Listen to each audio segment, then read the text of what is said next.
Dawson's Rambles.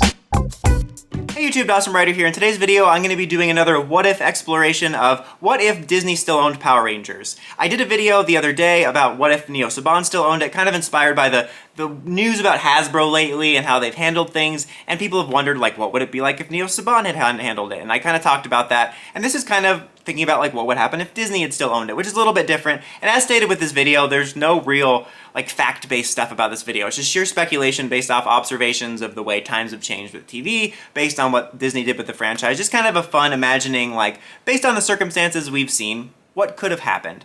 And Disney's a little bit different to imagine, because in the case of Saban, I think Saban was always the one that cared the most about making the brand happen, because it was kind of all they had going on. But Disney obviously always has had bigger fish to fry. I mean, back when they owned PR as Jetix, they still had bigger brands, but nowadays they own like two of the biggest of all time, the more important ones, Marvel and Star Wars. So it's a very different situation. But back then, they didn't really care so much about it. They didn't care about making it happen. They saw like, hey, it'll do decently well on Jetix, and we'll kind of let it run, and it turned its profit for its time.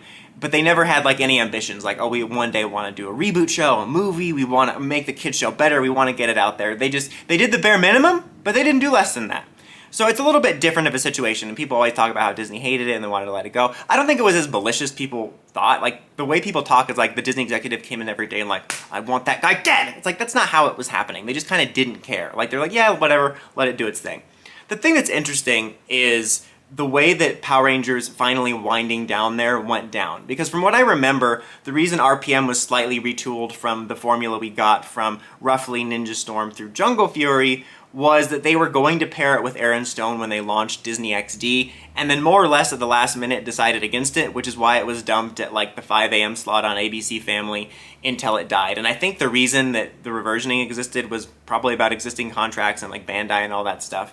Regardless though, it was just this weird thing, and when you look back on that, that's a whole other video I'm sure someone's done of like the weird history of Disney XD. I think it was meant to be like the boys version of Disney Channel, and like, I don't know, it felt like when they started, the messaging was all mixed. Nowadays it seems to just be like an animated thing, like the only thing I've ever watched on there is Gravity Falls reruns, but I don't know, that was really weird.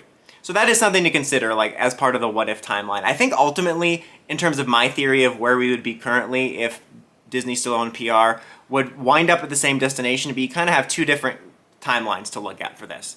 There are other timelines? Timeline 1 is simply things went down the way we know it, where after the reversioning it winded down, but instead of it going back to Saban, it just kind of laid there. So that's timeline 1, let's remember that. That's where it happened, it would just stay dormant for a very long time. The second timeline is, like, what if they had put on Disney XD? Now, I really believe that if they had paired it up with Aaron Stone, I think it would have done pretty well. Like, not like it would have been a new era, but I think that it probably would have sustained effectively what Jetix was for a number of years. So I can imagine that PR would have continued sort of like we knew it on Jetix for a number of years on Disney XD, but I don't think it would still be going. I don't think, like, in this alternate timeline, you'd turn on Disney XD and see Power Rangers Cube Force or whatever.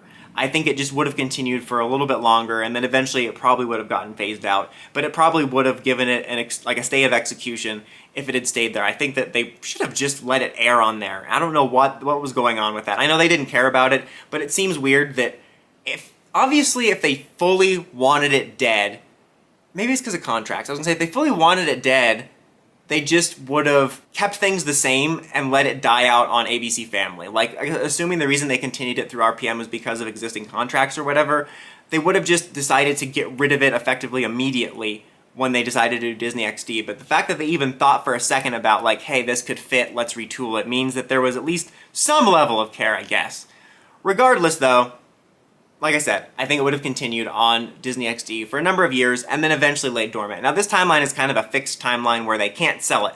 So like there would be a boring point of this video if my speculation was they would sell it to somebody else. This is like in a reality where Disney would only keep it.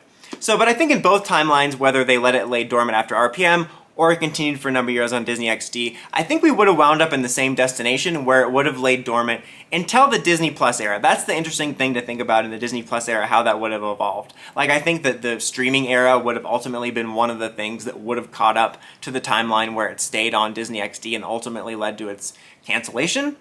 But I think that in the Disney Plus era, Disney definitely was looking for a lot of content to fill it out. So I think, presuming it was laying dormant, they would have maybe revived it for a Disney Plus show, because they have done that with a lot of other shows that you probably never even heard of. I think that there's a chance. I don't know if it would still be going on now. It depends on when they revived it, whether it was when Disney Plus launched, somewhere in the middle, or now. But I think at some point they would have attempted to revive it for Disney Plus, and it would have continued for a number of seasons. Depending on how well it did, I suppose it could have continued from, like, let's say the second year Disney Plus came out until now. That's a possibility. But for me, it really feels like one of those things that it would have revived for a few years and then also gone away again. I guess it also just depends on how well the toys did. Like, if they could redevelop that synergy with Bandai and the toys did decently enough, it could have been something they continued. But generally, streaming shows don't last an enormous amount of time nowadays.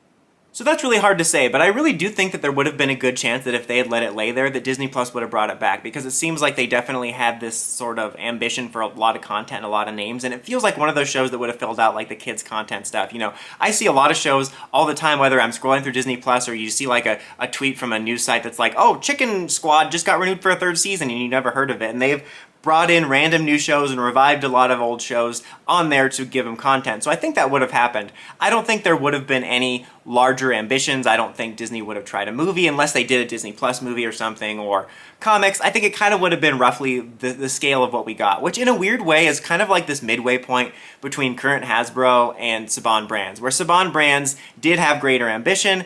Hasbro's kind of right now in the situation where they just want to do the minimum. Disney's kind of in the middle, at least in terms of what it was and what I would have anticipated, because they didn't have any bigger ambitions, but their sort of autopilot led to greater quality. So it would have been like higher quality shows and productions, but it wouldn't have been like they had like any ambition to go beyond that. But I think that's interesting to think about. I really do think that that would have been such a concrete possibility that it would have been a Disney Plus original type thing. I would be curious though, like if it would have been animated or they would have tried to go back to the adaptations like it was. It just kind of depends on the changing nature of things. But there have been sort of shows in that similar style, like weird like live action toku on like Netflix and stuff. So I could totally see that. But that's definitely an interesting timeline to think about. It's a timeline I wouldn't be mad about. Like I would love for PR to get a successful reboot and break away from Sentai, but in terms of like the second best thing, I liked the Disney era. That's probably my favorite era. I liked the consistency of the shows. Like, if I had to pick a purgatory where the shows were roughly the same style every year, I definitely far preferred having Disney-style seasons to Saban or Saban Brand seasons or Hasbro seasons. But what do you think? Would you have preferred Disney to kept it if they would have been able to do something like this and brought it back as a Disney Plus show? I don't know why that was that was like weirdly like robotic. What do you think would have happened if that Disney still owned Power Rangers? Let me know in the comments as always. Until next time, don't forget to like, comment, subscribe, and climb the steps and ring that bell to get notifications for my videos. Dawson Ryder, signing out.